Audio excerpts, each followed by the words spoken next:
Welcome friends to my channel Mathematical Learning. In this video we will learn about system of linear equations and how to find the solution of system linear equation. Then we have learned about coefficient matrix, augmented matrix, degenerate equation and echelon form and triangular form, and also what are pivot variables and what are free variables. So in this video we will cover these topics. So friends, let's continue.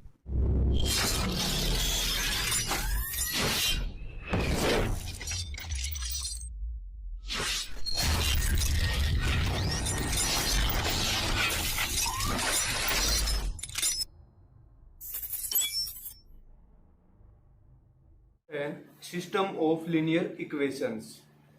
अभी हमें सबसे पहले इस chapter को पढ़ने से पहले हमें पता होना चाहिए कि एक लीनियर इक्वेशन का सिस्टम होता क्या है। तो उससे पहले हम पता करेंगे कि एक लीनियर इक्वेशंस क्या होती हैं। एक लीनियर इक्वेशन क्या होती है। देखो फ्रेंड्स, अगर मान लें हम कह दें कि n वेरिएबल्स की अभी स्टार्टिंग में हम वन वेरिएबल की एक लीनियर इक्वेशन देखते हैं। वन वेरिएबल की लीनियर इक्वेशन अगर हम लिख दें 2x इज इक्वल टू 4, ये एक लीनियर इक्वेशन है फ्रेंड्स वन वेरिएबल की। इसके अंदर एक ही हमारा वेरिएबल है x। इसी प्रकार से अगर हम टू वेरिएबल्स की देखें तो उसके अंदर फ्रेंड्स दो वेरिएबल आ जाएंगे। जैसे मान लेते हैं हम 2x plus 3y is equal to 4। ये फ्रेंड्स यहाँ हमारे टू वेरिएबल्स हैं। लेकिन ये लीनियर इक्वेशन है। लीनियर इक्वेशन वो होती हैं जिसके अंदर x की ये जो वेरिएबल्स हैं इनकी पावर 1 हो, 2 नहीं होनी और कुछ भी 1 से ज्यादा होना ही नहीं चाहिए, 1 हो, उसको हम कहते हैं एक लीनियर इक्वेशन। इसी प्रकार से अगर हम फिर n वेरिएबल्स की देखें,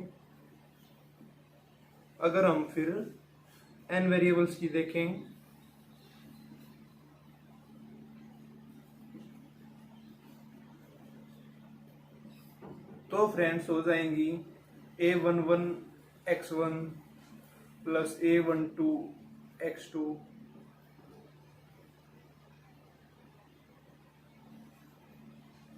a1x1 a2x2 plus a3x3 plus a4x4।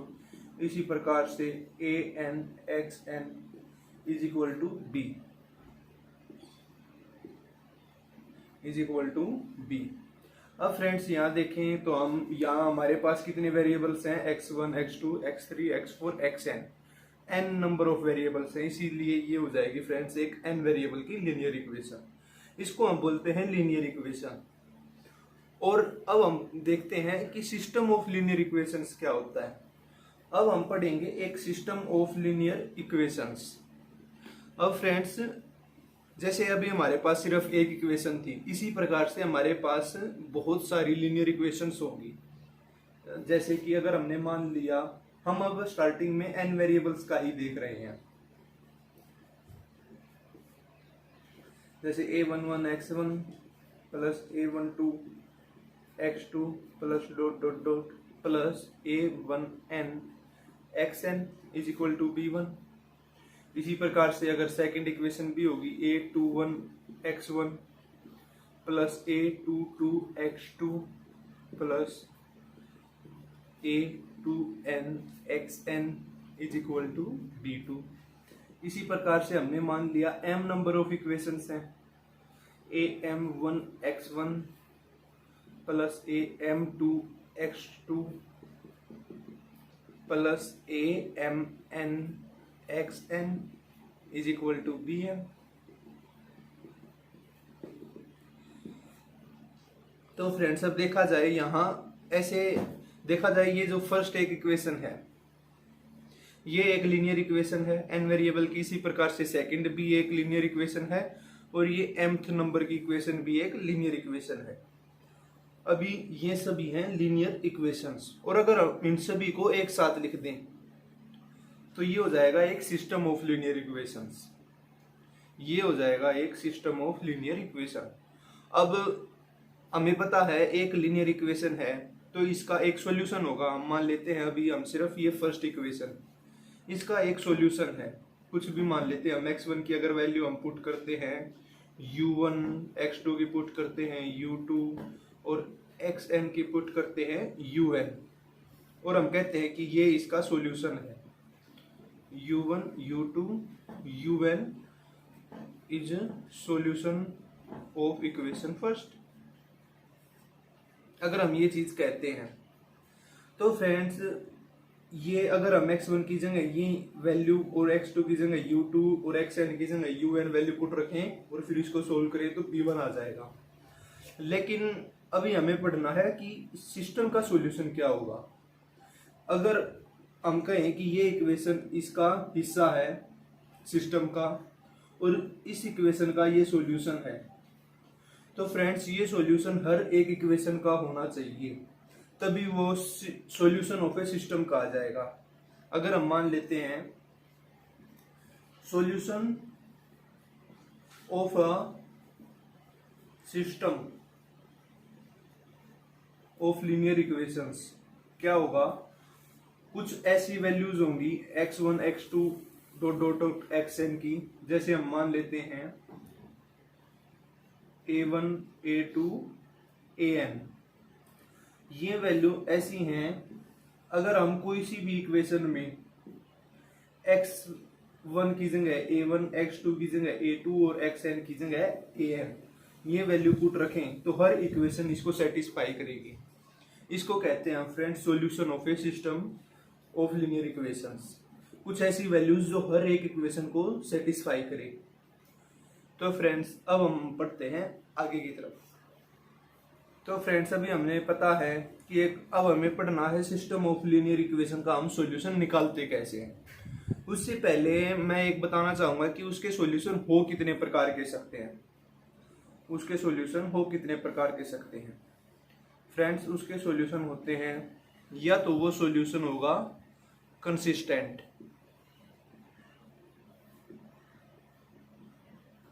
या होगा इनकंसिस्टेंट। ये दो ही चीजें हो सकती हैं।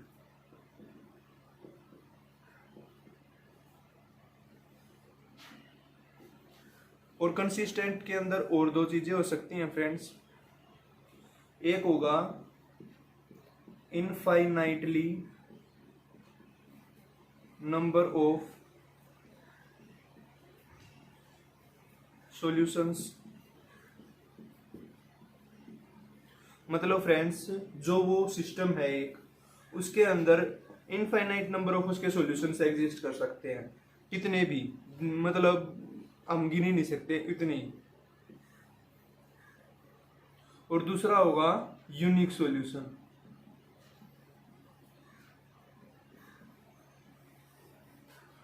और फ्रेंड्स इनकंसिस्टेंट के अंदर नो सॉल्यूशन, उसका सॉल्यूशन एग्जिस्ट ही नहीं करेगा।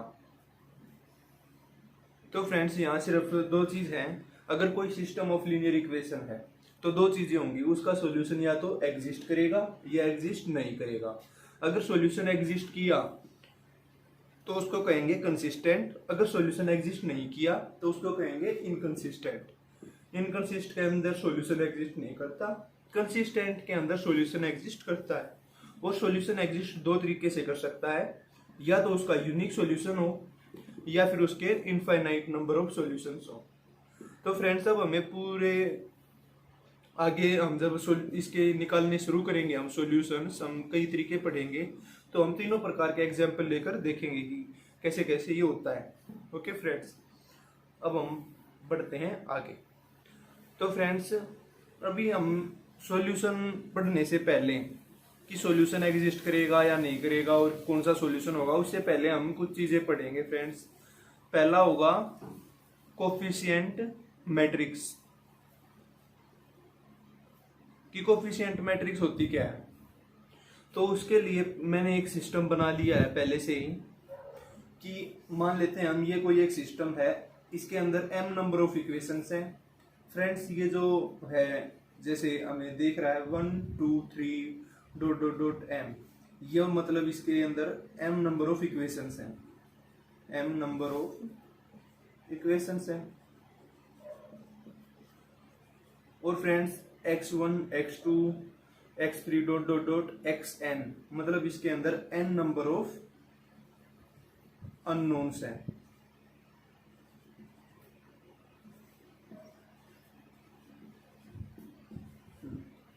ये दो चीजें हमें ध्यान रखनी है कि m इक्वेशंस कितनी होंगी और अननोन्स कितने होंगे। तो n नंबर ऑफ अननोन्स है और m इक्वेशन है। ओके फ्रेंड्स, अभी हमें पहली चीज पढ़नी है सॉल्यूशन, मतलब अगर हमें सॉल्यूशन निकालना है तो उसके लिए हमें कुछ चीजें पता होनी चाहिए। पहली है कोफिशिएंट मैट्रिक्स। अब फ्रेंड्स कोफिशिएंट मैट्रिक्स होती क्या है, देखो ये x1 एक अननोन है और a1 को हम कहेंगे, a11 को इसका कोफिशिएंट, a21 को इस सेकंड इक्वेशन के फर्स्ट अननोन का कोफिशिएंट। इनको हम a11 a21 am1 इनको हम फ्रेंड्स कोफिशिएंट्स बोलते हैं। तो कोफिशिएंट मैट्रिक्स और कुछ नहीं होती, इनको ही पहली जो कॉलम होगी वो होगी x1 के कोफिशिएंट्स की। हम ये लाइन लिख देंगे a11 a21 और इसी प्रकार से am1। ये फ्रेंड्स हैं x1 के अननोन्स, x1 के कोफिशिएंट्स। और इसी प्रकार से सेकंड कॉलम के अंदर हम x2 के कोफिशिएंट्स लिखेंगे a12 a22 और am2। इसी प्रकार से हम x3 के, फिर x4 के और डॉट डॉट डॉट xn के कोफिशिएंट्स लिख देंगे। फर्स्ट रो का ये, फिर सेकंड n और फिर mn। फ्रेंड्स ये चीज हम लिख देंगे। इस मैट्रिक्स को हम कहेंगे कोफिशिएंट मैट्रिक्स, क्योंकि इसके अंदर हर एक अननोन्स के कोफिशिएंट्स आ गए हैं, इसलिए हम इसको एक कोफिशिएंट मैट्रिक्स कहते हैं। ओके फ्रेंड्स, अब बढ़ते हैं हम आगे की तरफ। अब सेकंड चीज है augmented matrix. Augmented matrix friends, इसके अंदर क्या होगा, हम पहले तो हमें एक कोफिशिएंट मैट्रिक्स लिखनी है। कोफिशिएंट मैट्रिक्स आप लिखना सीख गए होंगे। फर्स्ट कॉलम x1 का, सेकंड कॉलम x2 के कोफिशिएंट्स का,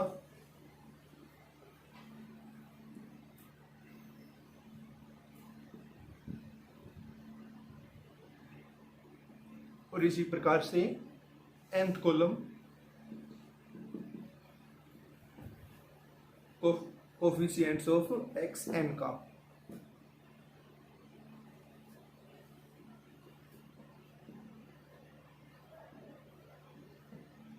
और इसके अंदर एक कॉलम और जुड़ जाता है फ्रेंड्स, वो है ये b1 b2 bm वाला।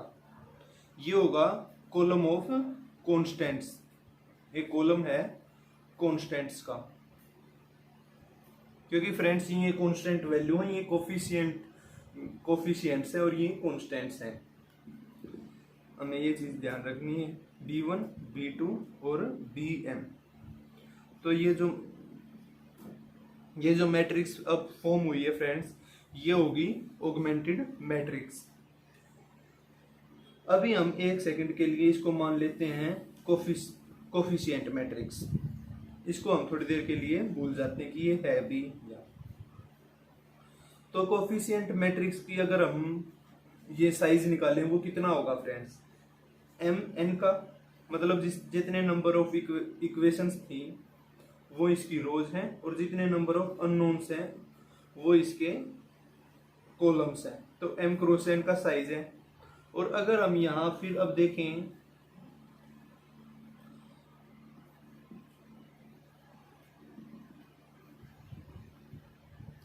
एक ऑगमेंटेड मैट्रिक्स का साइज, तो फ्रेंड्स यहाँ देखा जाए तो रो तो सेम है, मतलब m रोज हैं और कॉलम्स कितने हैं फ्रेंड्स, n यहाँ तक थे और +1, सो n + 1 इसके कॉलम्स हैं। तो हमें ये छोटी छोटी चीजें एक बार ध्यान रखनी है कि अगर कोफिशिएंट मैट्रिक्स हुई तो ये साइज होगा और ऑगमेंटेड मैट्रिक्स हुई तो ये साइज होगा, और ये दो चीजें होती क्या है। आई थिंक ये आपको समझ में आ गया होगा। अब बढ़ते हैं हम आगे की तरफ। तो फ्रेंड्स पहली चीज हमने अभी सीखी है कोफिशिएंट मैट्रिक्स, और दूसरी चीज सीखी है फ्रेंड्स ऑगमेंटेड मैट्रिक्स, और जो तीसरी चीज सीखेंगे वो है अब डीजेनरेट इक्वेशन। डीजेनरेट इक्वेशन ये क्या होती है, ये फ्रेंड्स बहुत इंपॉर्टेंट है। अब हम ये पढ़ते हैं। मान लेते हैं कि एक लीनियर इक्वेशंस का एक सिस्टम है, इसके अंदर कई सारी इक्वेशंस होंगी। फिलहाल हम उनमें से एक इक्वेशन निकाल लेते हैं ऐसी। अगर हमें कोई एक ऐसी इक्वेशन मिल जाती है 0.x1 plus 0.x2 plus 0.xn is equal to b. अगर हमें कोई एक ऐसी फ्रेंड्स मिल जाती है इक्वेशन जो ऐसी आ जाए, तो इस इक्वेशन को हम कहेंगे डीजेनरेट इक्वेशन। हर एक कोफिशिएंट अननोन्स का वो 0 होगा और इक्वल टू कुछ कांस्टेंट होगा। हमें पता है एक इक्वेशंस जो होती हैं इसी प्रकार से लिखी जाती हैं। तो अगर एक ऐसी इक्वेशन आ जाए फ्रेंड्स, तो इसके अंदर अब दो केस होंगे।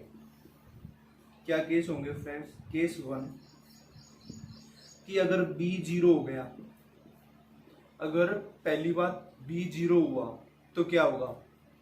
तो फ्रेंड्स ये एक इक्वेशन बन जाएगी लगभग इस प्रकार से 0 इज इक्वल टू 0। यहाँ हम सारी ये वैल्यू भी लिख सकते हैं, लेकिन मेन चीज ये है, ये कंडीशन हमेशा सेटिस्फाई करेगी। हम x1, x2 और xn की कुछ भी वैल्यू रखें, लेकिन रिजल्ट हमेशा 0 आएगा। तो फ्रेंड्स यहाँ पर कैसे सॉल्यूशन एग्जिस्ट करेंगे?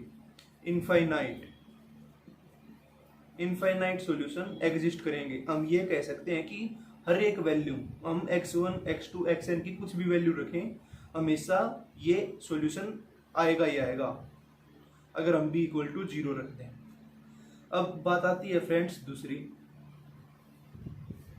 अगर b 0 नहीं हुआ फिर क्या होगा?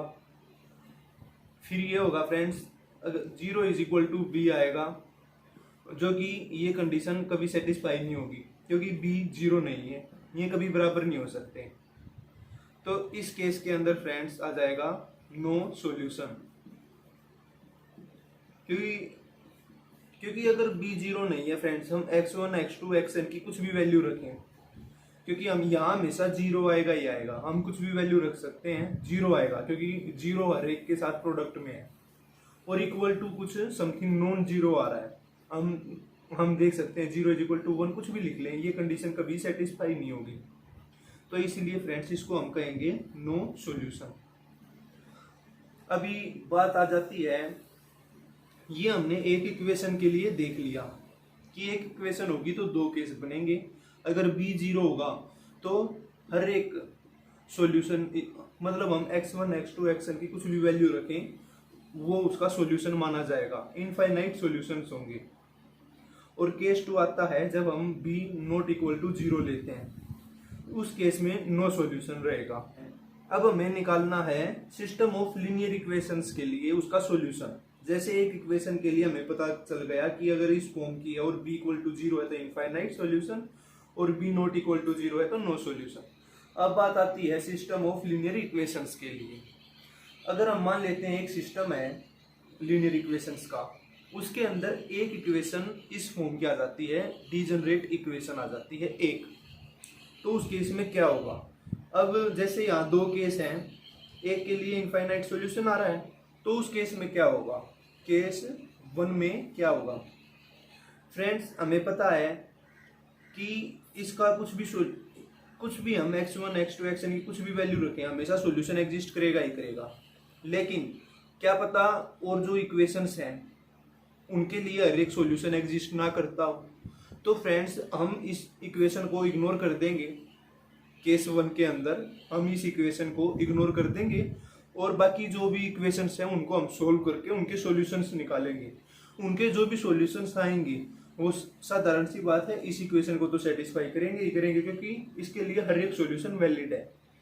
तो केस 1 के अंदर हमें कुछ नहीं करना है, हमें सिर्फ इस इक्वेशन को, जो भी ये इक्वेशन होगी इसको इग्नोर कर देना है और बाकी बची इक्वेशंस को हमें सोल्व कर देना है। तो हमें इग्नोर कर देना है डीजेनरेट इक्वेशन को।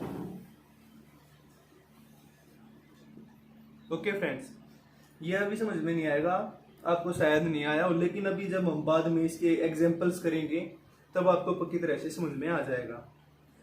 बस हमें इतना पता करना है कि अगर कोई डीजेनरेट इक्वेशन होगी और यहाँ बी जीरो हो जाएगा तो उस सिस्टम ऑफ लीनियर इक्वेशन के अंदर हम उस वैल्यू को, उस इक्वेशन को इग्नोर कर देते हैं, उसको हम हटा देते हैं, बाकी को सोल्व करते हैं, सॉल्यूशन निकालते हैं। जो भी सॉल्यूशन आएगा वो सॉल्यूशन इस इक्वेशन का भी होगा। ओके फ्रेंड्स, अब बात आती है केस सेकंड की। केस सेकंड के अंदर उस सिस्टम ऑफ लीनियर इक्वेशन के अंदर एक इक्वेशन इस प्रकार की आ जाती है जहां बी जीरो नहीं होता, ये डीजेनरेट इक्वेशन आ जाती है। तो उस केस में हमें क्या करना है? हमें पता है एक इक्वेशन हमारे पास ऐसी आ गई जिसका नो सॉल्यूशन है। अब फ्रेंड्स, सिस्टम का क्या मतलब होता है लीनियर इक्वेशन का? कि जो भी सॉल्यूशन आएगा वो हर इक्वेशन को सेटिस्फाई करेगा। जो भी सॉल्यूशन आएगा वो हर इक्वेशन को सेटिस्फाई करेगा। लेकिन यहाँ एक इक्वेशन ऐसी है जिसको कोई भी सॉल्यूशन सेटिस्फाई नहीं कर सकता, वो नो सॉल्यूशन है। तो फ्रेंड्स, उस पूरे सिस्टम की जो आ जाएगा सॉल्यूशन वो होगा नो सॉल्यूशन। अगर हमें एक भी इक्वेशन ऐसी मिल जाती है जिसका कोई सॉल्यूशन एग्जिस्ट नहीं करता तो हम ये कह सकते हैं कि पूरे सिस्टम का भी नो सॉल्यूशन होगा, क्योंकि सिस्टम के अंदर वो एक इक्वेशन भी आती है और सिस्टम के लिए हर एक इक्वेशन, जो भी सॉल्यूशन आएगा उसको हर एक इक्वेशन को सेटिस्फाई करना होता है। लेकिन हमें पता है कोई भी सॉल्यूशन इस इक्वेशन को सेटिस्फाई नहीं कर सकता अगर ये इस फॉर्म की है।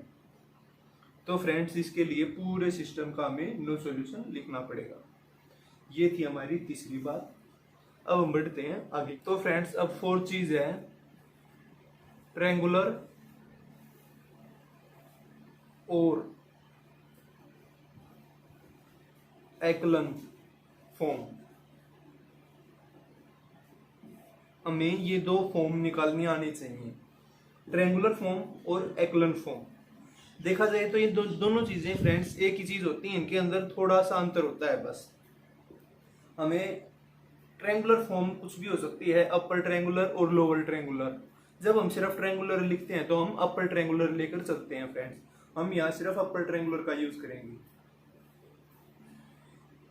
अभी इनके अंदर अंतर क्या होता है फ्रेंड्स, वो मैं बता देता हूँ। जो ट्रायंगुलर है वो सिर्फ स्क्वायर मैट्रिक्स के अंदर, अगर कोई स्क्वायर मैट्रिक्स है सिर्फ उसके अंदर इस्तेमाल होगी, और जो एक्लन फॉर्म है वो स्क्वायर के अंदर भी होगी और नॉन स्क्वायर में भी होगी फ्रेंड्स।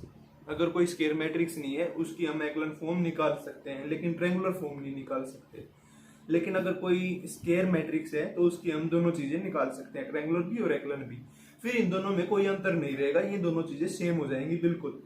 लेकिन बस जो नॉन स्क्वायर मैट्रिक्स होगी वहां हम ट्रायंगुलर फॉर्म नहीं निकाल सकते, वहां हम सिर्फ एक्लन फॉर्म ही निकाल सकते हैं। अब हम देखते हैं कि ये पहले हम ट्रायंगुलर देख लेते हैं। वैसे दोनों चीजें सेम है, एक बार फिर भी हम देख लेते हैं ट्रायंगुलर फॉर्म होती क्या है। मान लेते हैं फ्रेंड्स, हम कोई भी एक मैट्रिक्स है 1 2 3 4 5 6 2 4 8, ये कोई भी एक मैट्रिक्स है, इसको हमने ट्रायंगुलर फॉर्म में कन्वर्ट करना है। तो इसके लिए फ्रेंड्स होते हैं एलिमेंट्री ऑपरेशंस। हमें पता है एलिमेंट्री ऑपरेशंस कितने प्रकार के होते हैं, वो होते हैं कुल 3 प्रकार के। पहला, हम रो को एक्सचेंज कर सकते हैं, हम लिख देते हैं R1 to R3। अगर हमें एक्सचेंज करनी है तो मतलब रो 1 की जगह रो 3 को रो 1 रख देंगे और रो 1 को रो 3 रख देंगे। ये है एक पहला ऑपरेशन। और दूसरा ऑपरेशन फ्रेंड्स, हम किसी भी एक रो को स्केलर के साथ मल्टीपल कर सकते हैं। मान लेते हैं हम रो 2 को 2R2 करना है, तो हम फ्रेंड्स ये भी कर सकते हैं कि एक रो को किसी भी स्केलर के साथ, लेकिन ये स्केलर नॉन जीरो होना चाहिए फ्रेंड्स। हम जीरो के साथ इसकी मल्टीप्लाई नहीं कर सकते, सिर्फ नॉन जीरो स्केलर्स के साथ, उसके साथ हम ये कर सकते हैं। और जो तीसरी बात होती है वो होती है फ्रेंड्स, हम किसी एक रो को दूसरी रो के साथ ऐड भी कर सकते हैं कि रो 1 जो है वो रो 1 प्लस रो 3 हो जाए। ये फ्रेंड्स कि हम रो 1 को क्या लिख सकते हैं, रो 1 प्लस रो 3, लेकिन हम ये प्लस है, हम यहाँ सब्ट्रैक्ट का निशान भी लगा सकते हैं। ठीक है फ्रेंड्स, ये दोनों चीजें हम लिख सकते हैं, प्लस भी और सब्ट्रैक्ट भी। अब आ गई बात, अब इन दोनों को मिला के एक और केस बन जाता है फ्रेंड्स। वो क्या है कि हम रो 1 को के रो 1 प्लस रो 3 हम ये भी कर सकते हैं कि हमें पता है हम रो 1 को के रो 1 कर सकते हैं और फिर साथ में हम प्लस रो 1 प्लस रो 3 हम ये भी कर सकते हैं। तो ये दो केस बनते हैं। वैसे रो 1 एक तो हमें पहले ये लगाना पड़ेगा और फिर हमें ये लगाना पड़ेगा। तो इन दोनों को हम एक स्टेप बना के हम ये भी लिख सकते हैं कि डायरेक्ट के रो 1 भी किया, क्योंकि अब यहाँ पहले स्टेप ये किया, रो 1 को हमें के R1 बना दिया। अब रो जो 1 है वो के साथ मल्टीप्लाई हो चुकी है। यहाँ पर जो ये R1 है ये क्या है, ये के R1 है और इसके अंदर फिर हम रो 3 को ऐड कर रहे हैं। मतलब ये यही स्टेप है, इसको हम इन दोनों को मिला के हम सिर्फ सीधा ये डायरेक्ट ये भी लिख सकते हैं। ओके फ्रेंड्स, तो बेसिक ये 3 है और ये 4 इन दोनों को मिला के एक स्टेप में करने के लिए होता है। तो अब हमें यही रो ऑपरेशंस लगाने हैं इनमें और इसको एक ट्रायंगुलर फॉर्म में बनाना है। ट्रायंगुलर फॉर्म होती क्या है फ्रेंड्स, पहले वो देख लेते हैं एक बार। ट्रायंगुलर फॉर्म होती है कि यहाँ डायगोनल के जो नीचे के सारे एलिमेंट हैं वो 0 होने चाहिए। हमें ऊपर से कोई मतलब नहीं है, हमें डायगोनल एलिमेंट से कोई मतलब नहीं है, हमें सिर्फ नीचे के 0 करने हैं। ओके, तो चलो अब हम ये शुरू करते हैं। तो पहले तो हम इन दोनों को डायरेक्ट 0 बना सकते हैं क्योंकि यहाँ 1 है। हम लिख सकते हैं जो रो 2 है उसको हम रो 2 माइनस 4R1 हम ये कर सकते हैं।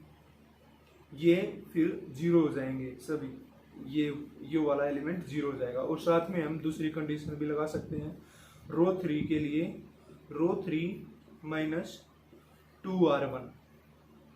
ओके फ्रेंड्स, अब ये दोनों एलिमेंट 0 हो जाएंगे इससे। तो ये क्या इक्वेशन बनेगी, ये बनेगी 1 0 0, ये इक्वेशन सेम रहेगी। अब 4 2 जा 8, 5 माइनस 8 कितना होगा फ्रेंड्स, -3, और 6 माइनस 12 -6। ओके, अब इसकी बारी। तो फ्रेंड्स यहाँ 4 था, तो 4 माइनस 2 2 जा 4, ये 0 हो गया। और 8 माइनस 3 2 जा 6, 2 हो गया। तो फ्रेंड्स अब देखा जाए ये क्या है, ये है एक डायगोनल और डायगोनल के नीचे के सारे एलिमेंट्स 0 हैं। तो इस फॉर्म को हम कहेंगे ट्रायंगुलर फॉर्म।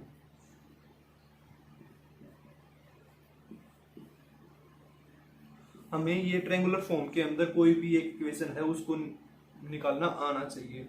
कि हम उसको कैसे निकालेंगे, हमें डायगोनल के नीचे के एलिमेंट्स को इन ऑपरेशन की मदद से उसको 0 करना है। और ये सिर्फ स्केयर मैट्रिक्स में होता है, जैसे 3x3 ट्रायंगुलर फॉर्म सिर्फ 3 स्केयर मैट्रिक्स के अंदर निकल सकता है। तो ये हो गई ट्रायंगुलर फॉर्म। अब पढ़ते हैं हम एक्लन फॉर्म, एक्लन फॉर्म की। तो हमें पता है कि एक्लन फॉर्म जो होती है वो हम नॉन स्केयर मैट्रिक्स भी ले सकते हैं। जैसे हमने ले लिया 2 3 4 6 1 2 4 3 2 5 7 1, ये है कोई भी एक मैट्रिक्स है। और ये किस ऑर्डर की है फ्रेंड्स, 3x4 की है, ये स्केयर मैट्रिक्स नहीं है। अब हमें इसको एक्लन फॉर्म में कन्वर्ट करना होता है। अब एक्लन फॉर्म फ्रेंड्स होती क्या है, अभी एक बार हमें ट्रायंगुलर वाला ही सब चीजें दिमाग में रखनी है। हमें जैसे देखो ये एक, हमें इसके अंदर देख लेते हैं कि डायगोनल कौन सा बन सकता है। एक बार फर्स्ट हम देखते हैं, ये जो एक है 2 2 7, यही एक डायगोनल बन सकता है तो हमें ये 3 एलिमेंट्स जो हैं ये जीरो करने हैं फ्रेंड्स, हमें ये 3 एलिमेंट्स जीरो करने हैं। तो अब देखते हैं, हम वही ऑपरेशंस लगाएंगे। तो पहले हम रो को चेंज कर लेते हैं फ्रेंड्स, रो 1 को हम रो 2 के साथ चेंज कर लेते हैं ताकि 1 ऊपर आ जाए। तो क्या होगा, ये बन जाएगी फ्रेंड्स 1 2 4 3 2 3 4 6 2 5 7 1। अब हम इन दोनों को जीरो बना देते हैं फ्रेंड्स। इन दोनों को जीरो बनाने के लिए हमें वही कंडीशंस लगानी पड़ेंगी। जो रो 2 है वो क्या होगी, रो 2 माइनस 2r1, और इसी प्रकार से रो 3 भी रो 3 माइनस 2r1। ओके, ये बन है। तो इसका जो रिजल्ट आएगा ये दोनों जीरो हो जाएंगी, ये 2 4 3। अब 3 minus 4 minus 1, 4 minus 8 minus 4, 6 minus 6 0, और इसी प्रकार से हम ये निकालेंगे 5 माइनस 4 1, 7 माइनस 8 माइनस 1, और 1 माइनस 6 माइनस 5। ओके फ्रेंड्स, अब हमें इसको भी जीरो करना है क्योंकि हमें पता है ये एक डायगोनल था, इसके अंदर हमें ये तीनों वैल्यूज को जीरो करना है। ओके फ्रेंड्स, तो इसको जीरो करने के लिए हम क्या करेंगे, जो रो 3 है उसको हम रो 2 के साथ ऐड कर देंगे, रो क्योंकि 1 माइनस 1 जीरो हो जाएगा फ्रेंड्स। तो इसको करने के बाद क्या आएगा, 1 0 0 2 4 3 minus 1 minus 4 0, 1 plus minus 1 0, minus 1 minus 4 minus 5, और ये भी माइनस 5। अब देखो फ्रेंड्स, ये एक एक्लन फॉर्म है, ये एक एक्लन फॉर्म है। अब यहां हम कुछ चीजें पढ़ेंगे, वो हैं पाइवेट और free variable.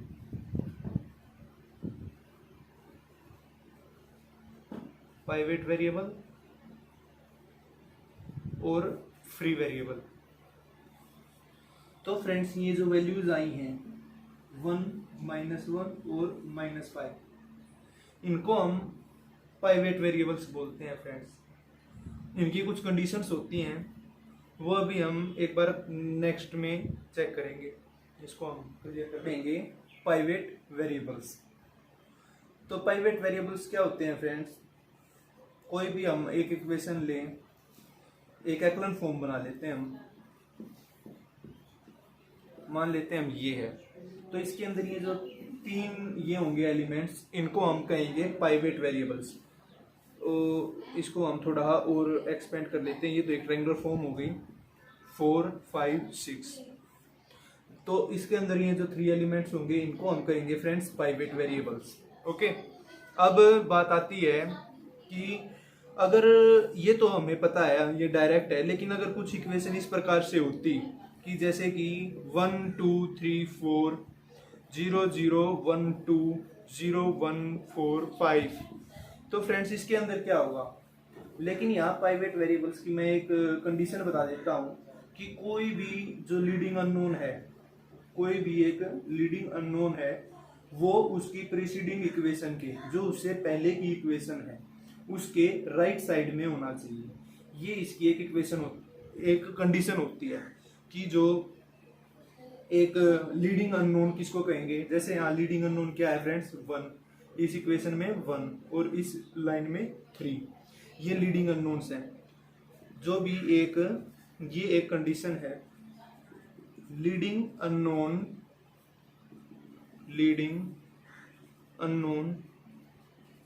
In a row should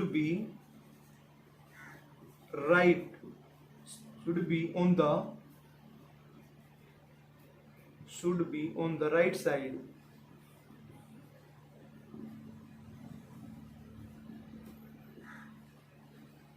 of preceding equation,